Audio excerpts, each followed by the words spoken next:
Sa padayon nga paningkamot sa dakbayan sa bayawan sa pagpalambo ug pagsuporta sa kabatanunan sa natad sa sports.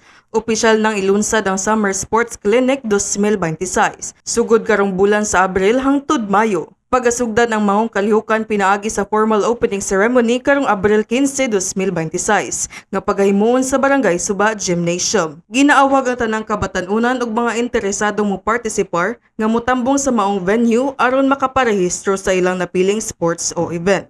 Ani ang pipila sa mga sports nga mahimong apilan: arnis, badminton, basketball, boxing, football, futsal, volleyball, sepak takraw, chess, pickleball, karate, taekwondo, muay thai, weightlifting, tennis ug archery. Alang sa dugang kasayuran, lakip na ang detalyadong schedule sa matag sports activity. Magpaabot lamang sa opisyal nga anunsyo nga ipagawas sa Ibayaw Bayawan Facebook page.